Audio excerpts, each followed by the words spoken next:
네, 안녕하십니까. 방금 소개받은 주식회사 이한의 조규민입니다. 만나서 반갑습니다. 네, 오늘은 이 화면에 나와 있는 것처럼 산업 AI 디지털 트윈 플랫폼 인사이드 아웃이라는 제목으로 저희 회사에서 또 여러 필드에서의 산업용 AI가 어떤 식으로 적용되고 있고 또 디지털 트윈이 어떤 식으로 융합해 가고 있는지를 플랫폼 관점에서 좀 더 자세한 내용들을 말씀드릴 수 있도록 하겠습니다.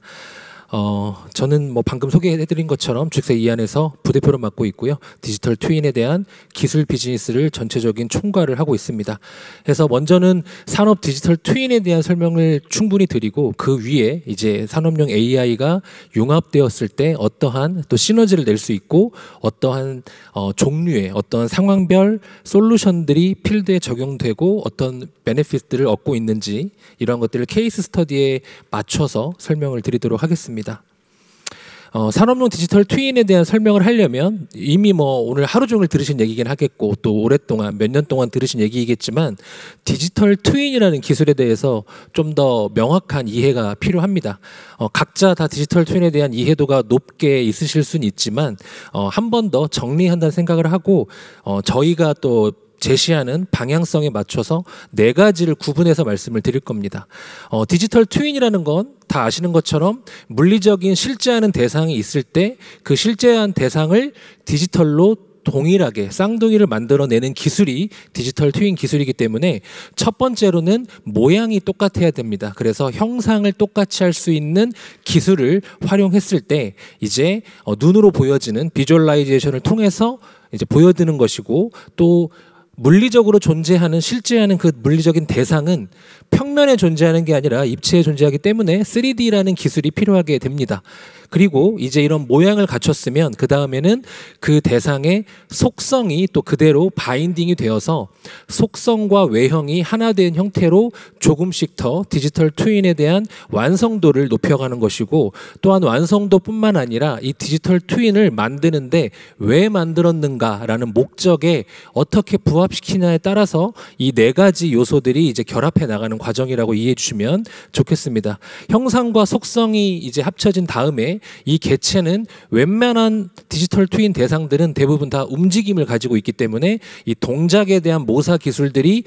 완성도를 높여갈 수 있을 필요가 있습니다. 이렇게 되면 움직임을 모사할 수도 있고 움직이고 있는 것을 모니터링할 수도 있고 움직이는 것에 대한 제어를 할 수 있게 되는 상황까지 올라가기 때문에 제가 이 빨강색 박스로 구분한 것처럼 이 설명드린 세 가지 형상, 속성, 동작이라는 이 세 가지 요소가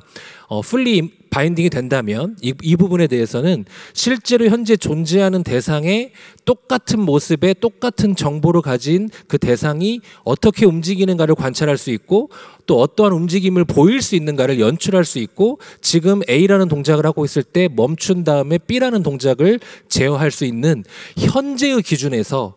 대상을 모니터링하고 제어할 수 있게 되는 목적을 달성할 수 있게 됩니다. 그리고 실시간으로 현재의 상황들이 계속 이어지고 있기 때문에 조금 전까지 있었던 여태까지의 빅데이터가 이 동작 상황에 대한 빅데이터가 만들어지는 과거에 대한 데이터를 확보할 수 있게 되고 지금 이 순간에 실시간 현재 데이터를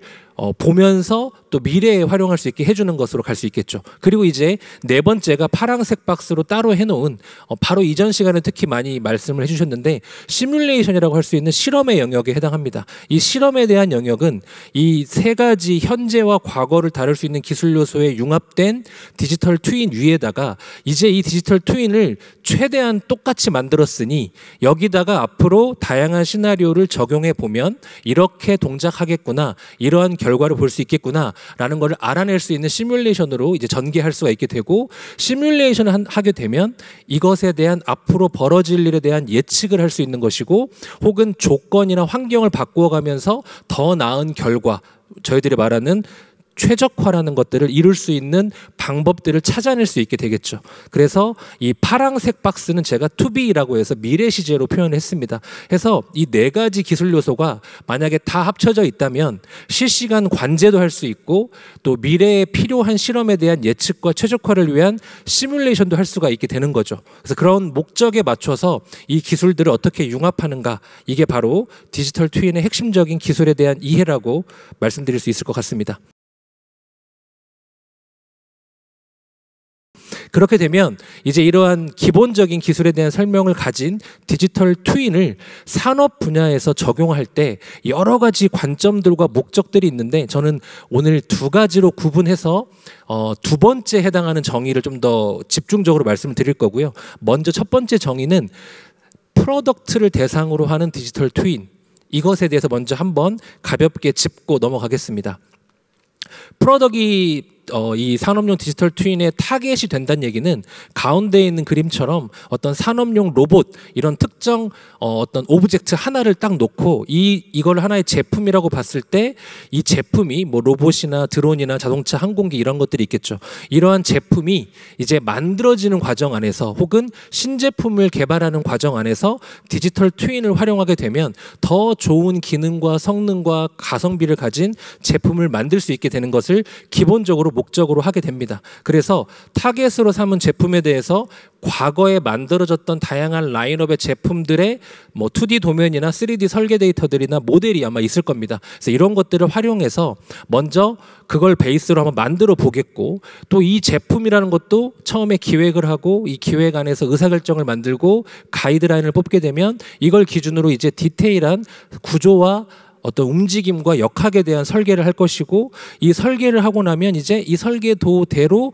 공장에서 제조를 할 것이고, 제조가 다 된 이제 수많은 산업용 로봇들이 만들어지면 이것들은 이제 어딘가에 팔리겠죠. 그러면 이제 팔린 곳, 사간 곳에서, 구매한 곳에서 이거를 사용하게 되기 때문에 기획, 설계, 제조, 사용, 지원, 유지 보수, 이러한 라이프 사이클들이 계속 발생을 하게 되고, 이 라이프 사이클의 오너십이 바뀌는 상황이 됩니다. 예를 들면 기획, 설계, 여기는 이제 설계사들이 할 일이고, 제조 이러면 이 제품을 판매하는 판매사 혹은 제조하는 공장이 되겠죠. 그리고 다 만들어진 것에 대해서 사용한다라고 그러면 사간 유저가 이제 관점이 돼서 이걸 어떻게 사용할 것인가, 그리고 이거를 대해서 유지보수를 해야 되면 유지보수를 원하는 건 유저이지만 유지보수를 행하는 건 유지보수 전문 업체가 될 테니까 또 다른 뷰의 디지털 트윈의 활용처들이 생깁니다. 그래서 이러한 것들에 맞춰서 사용자와 오너십을 가진 유저들을 기준으로 어떠한 서비스를 만들어서 그 서비스를 잘 좋은 결과를 만들어낼 수 있는 서비스를 준비할 것인가, 이런 것들이 디지털 트윈의 목적이 되는 제품 디지털 트윈이 된다라고 이해하시면 될 것 같습니다. 뭐 삼성전자가 새로운 반도체 제품 칩을 만든다거나, 아니면 뭐 현대 로보틱스가 새로운 산업 로봇을 만든다거나 이럴 때 프로덕트 디지털 트윈 적용이 되고요. 또 한편으로는 테슬라의 이제 자율주행차 같은 경우에는 사용자 관점에서 디지털 트윈을 또 활용하고 있기도 합니다. 출고한 ID 뭐 17번의 자동차가 있었다면 이 17번을 사가신 분의 정보부터 해가지고 이 자동차의 상태, 현재 상태, 또 여러 가지 앞으로 필요한 어떤 유지보수에 필요한 정보들, 이걸 계속 취합하면서 마케팅으로도 활용하는 프로덕트 디지털 트윈의 케이스도 있습니다. 그런데 이제 제가 집중하고 싶은 것, 오늘 이제 여러 가지를 말씀드리고 싶은 것은 퍼실리티에 대한 디지털 트윈입니다. 프로덕은 어떤 특정 하나의 오브젝트, 제품을 타겟으로 했다면, 퍼실리티는 오늘 많이 얘기하셨을 무슨 공장, 팩토리도 있을 수 있고요. 아니면 반도체나 디스플레이를 제조해내는 팹이라는 특성을 가진 제조시설일 수도 있고, 아니면 원자력 발전소와 같은 플랜트, 아니면 뭐 석유화학 플랜트일 수도 있고요. 아니면 하수 처리, 폐수 처리하는 플랜트일 수도 있고, 아니면 물류센터, 오늘 많이 나왔죠. 그리고 데이터 센터, 이런 식으로 산업의 특수한 목적을 가진 시설들, 이 시설들 전체를 타겟으로 한 디지털 트윈이 산업용 디지털 트윈으로서 굉장히 많은, 글로벌리 많은 레퍼런스들이 지금 만들어져 가고 있고, 또 실제로 이러한 산업의 디지털 트윈을 적용하기 전과 후가 어떤 도입 효과라고 하죠. 이런 베네핏이 명확하게 드러나면서 점점점 기술도 고도화되고 사용에 대한 레퍼런스에 대한 수준도 또 범위도 넓어지고 깊어지고 있는 상태입니다. 그래서 예를 들어서 반도체 제조 시설인 반도체 팹을 타겟으로 했다고 하면, 반도체 팹이라는 것은 뭐 평택을 지나가시거나 이천을 지나가시거나 하면 거대한 건물이 보이실 거예요. 이게 반도체 팹 전체 건축 건축물인데 캠퍼스 안에서도 이제 제조 시설이 따로 팹이라고 하는데 결국 이 팹이라는 건 눈에 보이는 건축 구조물로 만들어져 있고 그 안쪽에 팹이라는 구조적 특성에 맞는 뭐 3층, 2층, 1층 이런 구조가 있어서 맨 위층에는 이제 클린룸이라고 해서 반도체가 만들어지는 시설이 있고 중간층과 그 아래층에는 이제 유틸리티와 중요한 파이프들이 이제 분기되고 밸브들이 있어서 반도체 제조 공정에 필요한 리소스들이 이제 흐르는 그런 인프라가 만들어지는 것이거든요. 이런 것들이 제조 공정만 바라보는 게 디지털 트윈의 일반적인 생각이시라면 전체 시설에 대해서 디지털 트윈으로 바라볼 필요가 있다라고 저희는 비즈니스 모델을 만들고 있고 그래서 이러한 반도체 팹과 같은 하나의 시설을 타겟으로 했으면 이 반도체 팹과 동일한 팹을 만들어내야 되는 게 디지털 트윈의 목적이 되겠죠. 그러려면 동일한 반도체 팹의 건축 구조물 안에 있는 제조 공정 장비, 유틸리티, 뭐 배관 이런 모든 것들이 다 동일한 수준으로 정밀하고 정확하게 반영된 이 디지털 트윈 공간과 이 전체적인 인프라가 만들어져야 되는 거죠. 이런 걸 위한 모델링 작업에 필요한 기술들이 이제 2D 도면에 대한 이해가 필요하고 3D 모델에 대한 또 최적화가 필요하고 중요한 건축이나 이런 부분들에 필요한 뭐 BIM 같은 빌딩 인포메이션 모델링 같은 건축 구조 정보들 이런 모든 것들이 다 반영이 돼야 되고 혹은 도면이 없거나 3D 정보뿐만 아니라 2D 도면조차 없는 예전 건물들도 많이 있어요. 이렇게 되면 활용할 수 있는 도면 데이터가 없기 때문에 현장에 나가서 실제 그 공간에 가서 필요한 데이터를 취득을 해야 되겠죠. 뭐 3D 스캐닝도 있을 수 있고 더 옛날로 치면 뭐 레이저 스캐너를 활용하는 방법이 있고 최근에는 라이다 스캐닝을 쓰는 방법도 있고 여러 가지의 이런 역설계 기술을 활용해야 됩니다. 그리고 이 대상으로 삼고 있는 반도체 팹, 데이터 센터와 같은 산업 시설도 동일하게 라이프 사이클이 존재합니다. 새로운 공장을 짓기 전에는 그 공장을 만들려고 하는 회사의 뭐 건축기획팀이나 라인 기획팀이 기획을 하죠. 그럼 이 기획이라는 건 뭐냐면 모양을 기획하는 게 아니고 이러한 공장을 지으려고 하는 목표치를 뽑아내는 거예요. 예를 들면 서산에 모 회사가 무슨 공장을 짓는다 아니면 뭐 헝가리에 짓는다 테일러에 짓는다고 하면 이제 거기다가 반도체 공장을 짓고 2차 전지 공장을 짓고 로봇 공장을 지으려고 하는데 여기에 어떤 장비들을 얼만큼 넣었을 때 연간 생산량을 이만큼 뽑아낼 수 있고 이 정도 생산량을 뽑아서 수익을 올리려고 하는데 이렇게까지 지으려면 어느 정도의 비용이 들어가고 어느 정도의 공사 기간이 필요하고 어떤 행정 절차가 필요하지 이런 것들이 다 나와야 돼요. 이런 것들이 기획의 기본적인 지표를 뽑아내는 건데 이러한 것들을 이제 도면이나 과거의 어떤 결과 데이터들을 잘 반영해서 가상으로 한번 미리 이 전체적인 구성에 대한 지어보고 레이아웃 만들어보고 거기에 장비 스펙을 태워서 배치해보고 이렇게 해보게 되면 기본적인 물량이라는 게 나오게 되고 전체적인 공사에 필요한 것들 설치에 필요한 것들 알 수 있게 되고 그 장비들의 스펙을 다 반영했기 때문에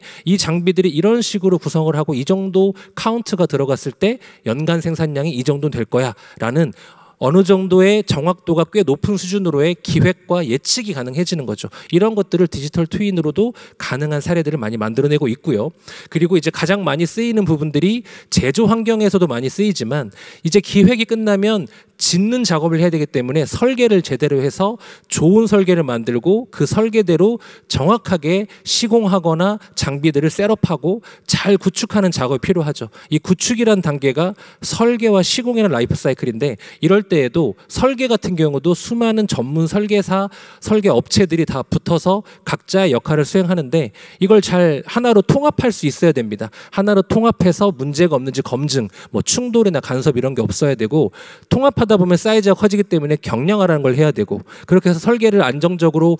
잘 좋은 결과로 만들어내면 이걸 토대로 공사와 셋업이 이루어지게 하고 그리고 전체적인 이 공사와 셋업 과정 안에서도 설계대로 제대로 했는가 아니면 목표하고 있는 일정대로 제대로 가고 있는가 아니면 목표하고 있는 예산대로 잘 가고 있는가 이런 것들을 계속해서 현황 관리할 수 있는 디지털 트윈의 역할이 생깁니다. 그리고 이제 완공이 되고 준공이 돼서 양산화 단계로 가게 되면 제조 라인이나 여러 가지 그 산업 시설의 목적대로 운영이 될 텐데 이런 과정 안에서는 뭐 스마트 매뉴팩처링이나 스마트 팩토리나 뭐 스마트 세이프티나 이런 여러 가지 우리들이 이미 잘 알고 있는 그런 기술들이 이런 디지털 트윈 플랫폼 위에서 혹은 활용해 가면서 쓰여짐이 필요하다라는 거죠. 그래서 이런 것들은 결국에는 플랫폼이라는 관점 안에서 라이프 사이클이 통합이 돼야 되고 각 라이프 사이클 단계에서 필요로 하는 데이터들이 통합이 돼야 되고 라이프 사이클을 넘나들 수 있는 프로세스가 통합이 돼야 되고 장비와 시스템에서 뽑아내는 데이터들이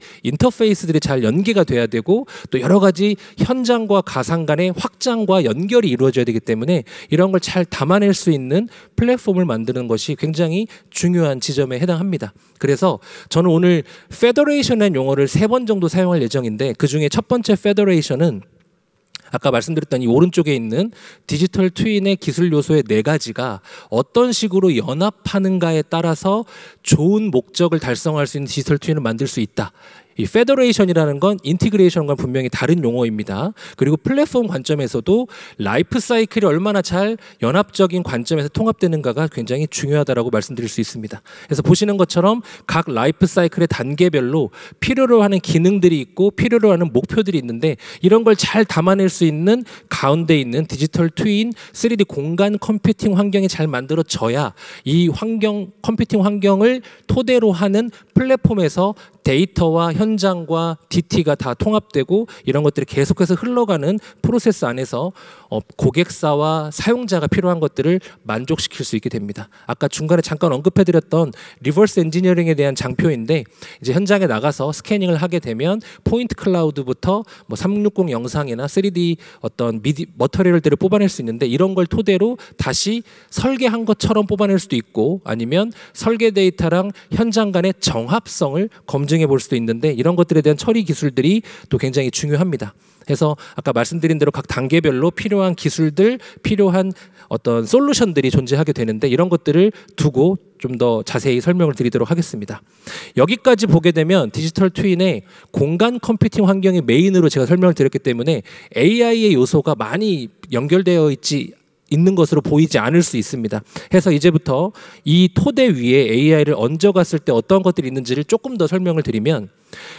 디지털 트윈으로 산업시설을 대상으로 해서 무언가 목적을 달성하려면 정밀하고 정확하게 그 대상을 동일하게 만들어내는 DT 환경을 만드는 것이 제일 중요합니다. 그런 관점 안에서도 어떤 모델링이나 엔지니어링 기술이 중요한 요소를 가지고 있지만 거기에 하나 더해서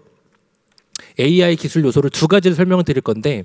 보통 반도체 팹을 제가 좀 더 많이 그 예시로 말씀드리고 있는데 반도체 팹이라는 건 눈으로만 봐도 굉장히 큽니다. 크기 때문에 이 안에 들어가 있는 모든 데이터를 통합하고 나면 이 사이즈가 엄청나게 커서 통합을 위해서라도 경량화가 필요합니다. 그래서 경량화해서 공간을 만들어도 지금 보이는 영상처럼 그 공간에 있는 수만 대, 수천 대의 장비들도 굉장히 무겁고 복잡합니다. 그래서 그러한 장비들에 대해서 어차피 복사본이 필요한 거기 때문에 아이디만 다르지 복사본이 필요하기 때문에 이런 공간 안에서 하나의 복잡하고 무거운 이 3D 오브젝트를 추가로 경량화를 시키는 이제 경량 가속화 모델을 넣어서 이거를 원하는 대로 이제 퀄리티에 따라서 많게는 90% 이상 다운시킬 수도 있고 뭐 적게는 50% 60% 이상 다운시키는데 보시면 알겠지만 룩앤필은 거의 차이가 없게끔 만들 수가 있게 됩니다. 이제 동작이 중요한 것일수록 정교하게 만들어야 되지만 모양과 크기가 중요한 것이라면 이런 식으로 굉장히 높은 수준의 경량화를 하는 것이 AI 기술을 활용하는 것이 정밀한 공간을 구성하는 데 굉장히 중요한 역할을 합니다. 그리고 또 수많은 종류의 뭐 제조 장비, 유틸리티 장비, 보조 장비, 물류 장비들이 있는데 이런 장비들이 너무나 종류가 다양하기 때문에 저러한 장비들을 정밀하게 설계도를 받아가지고 DT로 자동 변환하는 것이 베스트이지만 뭐 보안상의 이슈일 수도 있고 여러 가지 이유로 그게 없는 경우들이 더 많습니다. 해서 지금 보시는 것처럼 이 장비가 몇 대가 들어간 라인을 지금 구성하려고 할 때에 저 장비의 사진 한 장만으로 이제 AI 추론 모델로 생성해서 2D 픽처에서 3D 메쉬로 만들어내게 되면 빠르고 가볍게 라인을 구성하는 데 있어서 어떤 효율성이나 여러 가지 효과를 볼 수가 있게 됩니다. 그리고 이제 산업용 디지털 트윈을 말할 때 AI 기반의 디지털 트윈을 말할 때도 이런 기술 요소가 중요하지만 사실은 가상 환경이 메인인 것처럼 느껴지지만 실제는 그 대상에 해당하는 물리적인 공간과 환경에서 취득하고 그 환경에서 어떤 일이 벌어지고 있는가가 굉장히 중요합니다. 그래서 AR 기술과 같은 XR 기술들을 연계하고는 하는데 AR 기술에는 태생적인 한계가 있습니다. 예를 들면 AR이라는 건 증강현실인데 제가 증강현실 할 3D 오브젝트를 잔뜩 담아 와가지고 태블릿이나 글래스로 이곳에 와서 쫙 증강을 시킨다면 또 AR 파운데이션을 좋은 걸 쓰고 또 정합 기술을 소프트웨어를 잘 개발했다면 이 스크린과 똑같은 3D를 제가 여기다가 쫙 뿌리면 이게 쫀득하게 붙어가지고 이 위치에 쫙 증강이 될 겁니다. 이런 걸 정합을 잘했다라고 하는 건데 잘했는데 잠깐 여러분들이 본 다음에 다시 보면 이렇게 떨어져 나와 있어요. 왜냐하면 AR은 실시간으로 실사 영상에 대한 디텍팅하는 기술이 없기 때문입니다. 그래서 AI 비전인 기술을 AR 기술과 합성하게 되면 AR의 태생적 한계를 넘어서면서 물리적인 오브젝트를 디텍팅하고 그 오브젝트에 맞춰서 증강시킬 수 있도록 아무리 움직임을 줘도 계속해서 할 수 있도록 하는 것들이 있습니다. 그래서 이런 것들로 또 리버스 엔지니어링 하는 것도 활용할 수 있는데 제가 영상을 하나 보여드리겠습니다. 먼저는 이제 리버스 엔지니어링을 AR과 비저닝 AI를 섞었을 때 할 수 있다라는 건데 왼쪽은 기술 원리를 설명드리는 거고 오른쪽은 이제 실제 동작하는 화면입니다. 그래서 이 원형 파이프에 대한 엘리먼트를 파이프라는 걸 저희가 정의를 했고 파이프를 실시간으로 러닝된 결과에 맞춰서 쭈르륵 디텍팅을 하는 거죠. 디텍팅을 하는 대로 이제 멀티 파이프에 대한 인식을 하고 그 파이프의 사이즈와 라우트에 맞게끔 이제 서로 다른 파이프라는 걸 인식을 해서 지금 보시는 것처럼 화면만 그리는 게 아니고 서버 사이드에서 3D 메쉬를 리얼타임으로 생성하고 있는 겁니다. 아까 말씀드린 대로 이제 AR 기술이라는 게 물리적인 오브젝트랑 별개로 움직이다 보니까 저렇게 서로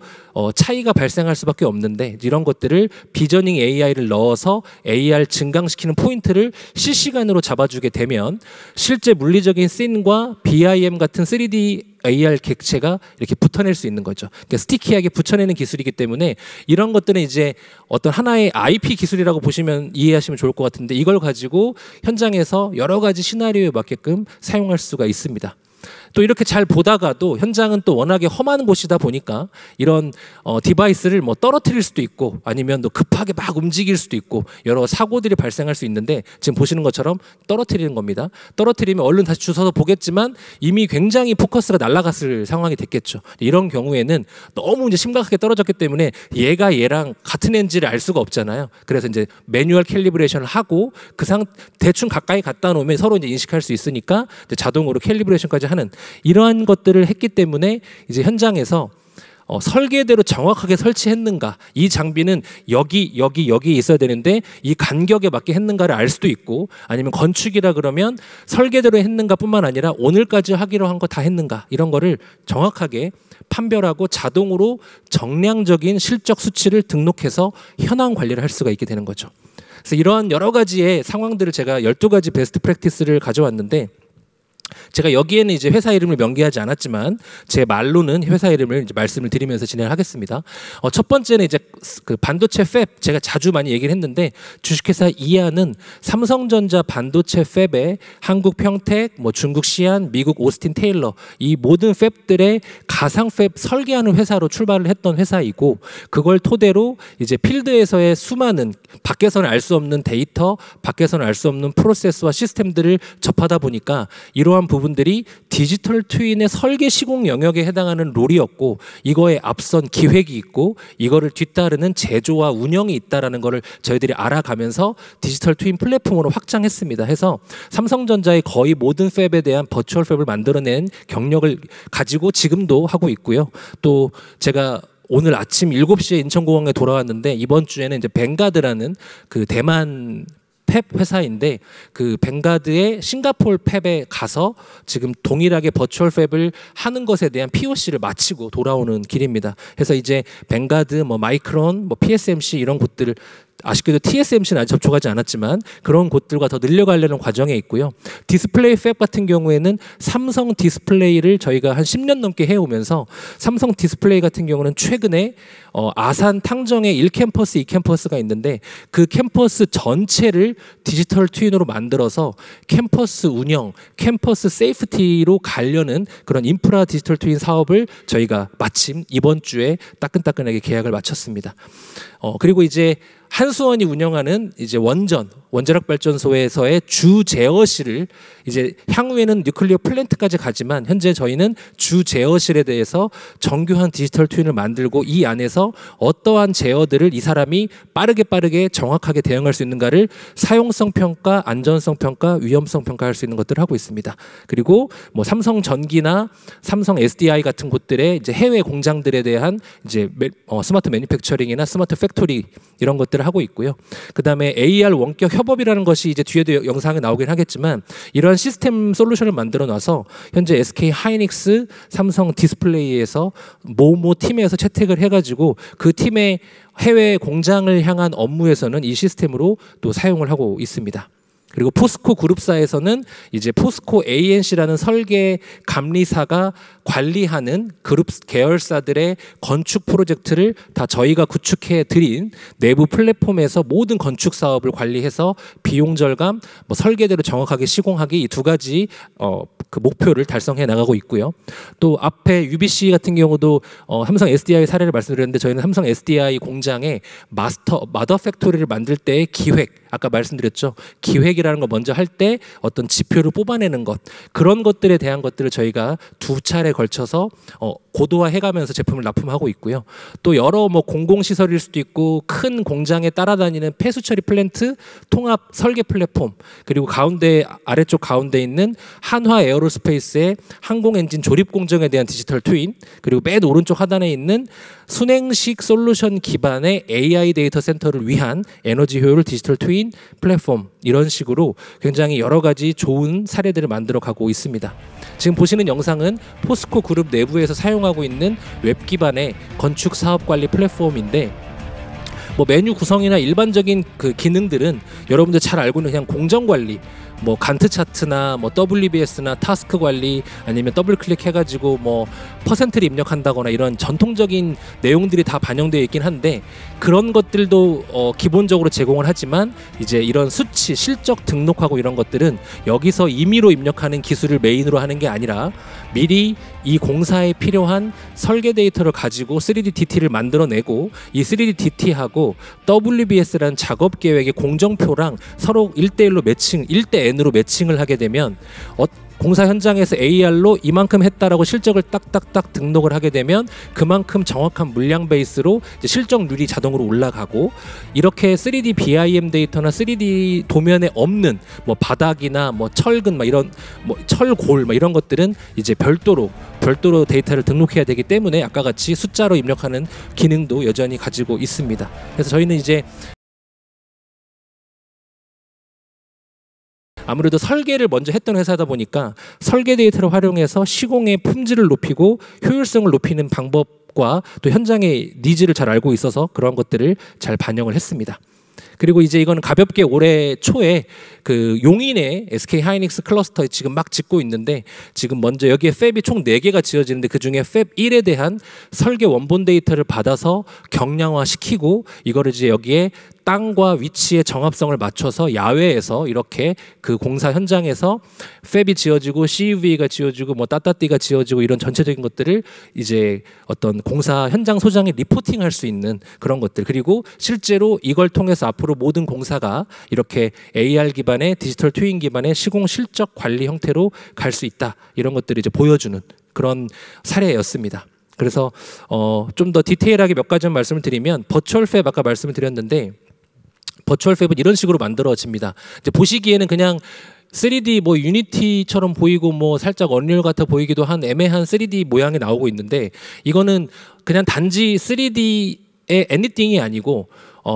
2D 도면부터 레빗이나 이런 3D 설계 툴로 만들어진 데이터를 활용해서 자동으로 변환하고 그걸로 이렇게 만들어낸 다음에 이 살아있는 설계 데이터를 토대로 검증하고 문제가 있는 걸 찾아서 다시 설계 수정을 하게 하고 다시 반영하게 해서 이런 루프를 총 돌려서 전체적인 클린룸까지를 완성시켜내는 토대를 하는 것입니다. 그래서 여기까지 만들어내면 이거 가지고 이제 이거하고 동일하게 추가적인 시공이나 이런 장비 셋업들을 하게 하고 그 장비 셋업된 실제랑 이 버추얼 팹이랑 맞춰서 최종적으로 동일하게 버추얼 팹을 완성시키면 이제 이거 가지고 제조 환경에서 활용할 수 있게 하는 인프라로 가는 이러한 버추얼 팹을 하고 있습니다.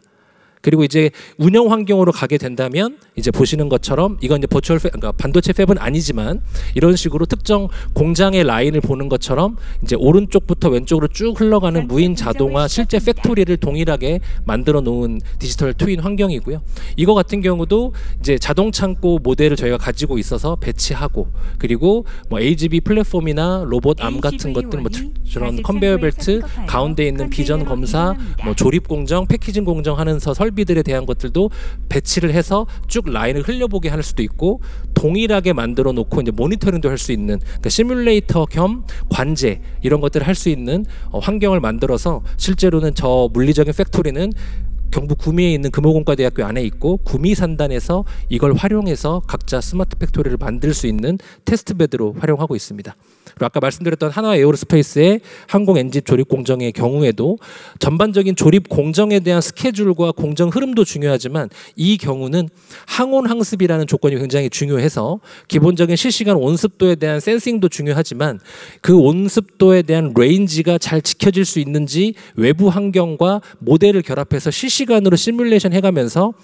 어떤 상황이 되면 이 항온 항습의 정상적 레인지를 벗어날 수 있다라는 얼러트를 주고 관리할 수 있게 해주는 그렇게 해서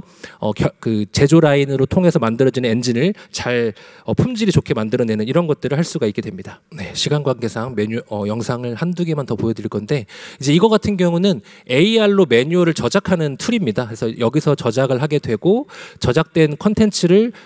내부 시스템에 올리게 되면 그걸 다운받아서 글래스나 태블릿이 현장에 가서 여기서 만든 스텝 가이드를 이제 현장에서 띄워가지고 업무에 대한 보조로서 활용할 수도 있고 아니면 실제 업무에 투입되기 전에 직무 훈련이나 어떤 장애 조치 유지 보수를 할 수 있는 그래서 뭐 영상도 띄우고 이 장비의 안쪽에다가 저렇게 돌아가는 애니메이션 할 수 있는 저런 것들도 이제 사진으로만 한 게 아니라 포인트 클라우드를 가지고 저작을 했기 때문에 이 장비의 이 정도 안에다가 이런 화살표를 넣는다거나 이런 여러 가지 것들을 좀 더 현실감 있게 만들어서 실제 업무에 사용할 수 있게 하는 그런 것들을 가지고 있고요.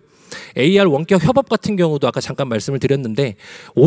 맨 위쪽 상단에 있는 것처럼 어느 공장이나 어느 시설에 담당자가 나가서 태블릿이나 글래스 들고 나가서 실사 영상만 송출하는 게 아니라 실사 영상도 송출하고 보시는 것처럼 AR이 정합된 증강 AR 영상을 같이 송출해 가면서 뭐 해외에 있는 공장, 여기는 해외에 있는 본사, 여기는 국내에 있는 뭐 브랜치 해가지고 서로 이걸 보면서 현장에 나간 사람은 현장의 정보를 보여주는 사람이고 왼쪽에 있는 사람은 이 업무에 대한 뭐 권한을 가지고 있는 분이고 오른쪽은 이 업무의 기술을 가지고 있는 분이어서 콜라보레이션 해가면서 지금 보시는 것처럼 이제 핀도 공유하고 또 3D 오브젝트를 공유해가면서 뭐 바둑이나 체스 두듯이 이런 식으로 위치를 바꾸세요. 여기가 가이드라인이에요. 이런 의사소통하면서 의사를 결정할 수 있게 해주는 시스템 이런 것들 포함해서 이제 인도어 플랜트뿐만 아니라 이렇게 아웃도어에 있는 형태의 석유화학 플랜트 뭐 여러 가지 외부에 있는 것들에 대해서도 외부 환경의 변화를 감지해서 버추얼 환경에다가 업데이트 해가지고 계속해서 형상을 유지 관리하고 이런 것들을 할 수 있는 여러 가지 사례들이 많이 있습니다. 그리고 마지막 사례로는 이제 데이터 센터에 대한 부분인데 데이터 센터가 이제 AI 때문에 굉장히 많이 만들어지고 있고 특히 AI를 위한 데이터 센터, AI 데이터 센터, GPU 서버가 많이 들어가게 되는데 이런 GPU 서버가 많이 들어가게 되면 기존의 CPU 서버보다 훨씬 더 많은 발열이 있어서 공냉식이라고 하는 에어컨 기반의 열 관리 시스템은 거의 불가능한 상태이고 해서 순행식이라는 것들을 결합해서 열 관리를 하는데, 지금 이 영상은 순행식을 포인트로 만든 영상이 아니고요. 데이터 센터에 어떤 설계 데이터를 다 학습을 시켜놓고 이제 질의를 할 때, 뭐 익숙하신 에이전트 AI지만 질의를 할 때 뭐 서버가 다운된 것들을 알려줘, 아니면 서버의 열 온도가 몇 도에서 몇 도 사이인 것들을 찾아줘, 이런 식으로 현재 정보에 맞는 것들을 바로 찾게 하는 것부터, 찾게 되면 정확한 위치를 알게 되고 그 위치에 디테일한 정보를 더 질의하게 되고, 그러면 어떤 조치가 필요하면 보시는 것처럼 이제 학습된 매뉴얼들에 또 필요한 컨텐츠를 가져와서 이 업무를 또 지시할 수 있게 되고, 여기서 아까 보여드렸던 원격 협업이 붙게 되면 어떤 A라는 현장 작업자한테 콜을 보내게 되고, 현장 작업자의 태블릿과 지금 저와 또 AR 원격 협업을 해가면서 이 문제 상황을 또 수정하고 조치를 취할 수 있는, 이렇게 쭉 하나의 프로세스로 풀어갈 수 있는 것들까지 만들어낼 수가 있습니다. 뭐 참고 자료로서 순행식에 대한 얘기를 해드리는 거고, 이렇게 이제 서버의 안쪽까지 안에 있는 GPU 뭐 파워 서플라이까지 수관이 계속 돌면서 차갑게 식혀주는 그런 기술이 리퀴드 쿨링 중에서도 다이렉트 투 칩이라는 기술인데, 이러한 것들을 베이스로 해서 열 관리와 에너지 효율 관리하되 통합적인 데이터 센터에 대한 디지털 트윈으로 풀어가는 이런 것들을 저희가 채택해서 진행을 하고 있습니다. 그리고 뭐 파이프에서 움직이는 수많은 가스, 진공, 화학 이런 것들이 연계된 수많은 플랜트들이 있는데, 가스들은 그 안에 어떤 것들이 흘러가는가, 얼마만큼 흘러가는가를 아는 게 중요해요. 그래서 이걸 알 수 있는 물리적인 센서들이 있는데, 그 센서를 원하는 대로 달지 못하는 상황이 너무나 많아요. 그래서 그 센서의 동작 원리를 담은 디지털 트윈 센서를 만들어내고, 디지털 트윈 센서를 디지털 트윈 환경에 부착을 하게 되면 예측 모델 기반으로 해서 물리적인 센서 A, B가 취득한 정보하고 배관의 구조적 특성과 가스에 흘러가는 어떤 역학적인 것들을 잘 담아낸 모델이 있다면, 그 사이의 가운데에서는 이 정도 유량과 이 정도 유속을 보일 거다라는 정확도가 꽤 높은 평가 모델이 담겨진 디지털 트윈 센서를 만들 수가 있는데, 이제 그러한 것들이 역시 IP로서의 여러 분야에 적용할 수 있는 좋은 기술이고, 그러한 디지털 트윈 센서에 대한 기술까지 가지고 이제 보유하면서 여러 산업용 AI 디지털 트윈 사례를 만들어가고 있습니다. 마지막 장표이고요. 해서 출발은 산업용 디지털 트윈의 퍼실리티 디지털 트윈이라면 출발은 설계 데이터를 활용한 엔지니어링 프로세스가 굉장히 중요합니다. 왜냐하면 정교하고 정밀하게 만들어야 되니까. 그리고 나서 그 다음은 그렇게 만들어진 인프라 위에 이제 레거시 시스템이나 여러 현장의 데이터들이 잘 반영이 돼야 되고, 그런 것들이 IoT나 엣지 레벨로 내려오게 됐을 때는 이제 빅데이터로 확 전환이 되기 때문에 이 전반적인 데이터의 레벨에 대한 이해가 필요하고, 모든 데이터들이 잘 통합돼야 되면서 페더레이션이라고 제가 말씀드렸던 이 세 번째 연합적인 체계 안에서 이 여러 유형의 데이터들이 잘 서로 상호 간에 작용된 합성 데이터를 토대로 모니터링을 하거나 예측을 하거나 시뮬레이션 할 수 있어야 된다라는 관점 안에서 디지털 트윈이 산업용 AI 디지털 트윈으로 확장했을 때의 핵심 포인트는 데이터 연합이고, 또한 산업용 디지털 트윈의 대상인 퍼실리티이기 때문에 그 퍼실리티의 라이프 사이클을 잘 페더레이션 할 수 있어야 되고, 디지털 트윈 요소 기술들이 역시 잘 페더레이션 됐을 때 원하는 베네핏을 얻을 수 있는 굉장히 좋은 효과를 볼 수 있는 산업용 AI 디지털 트윈 플랫폼, 이것을 완성할 수 있다라는 메시지를 여러분께 마지막으로 전달해 드리면서 마치도록 하겠습니다. 지금까지 이한의 조규민이었습니다. 감사합니다.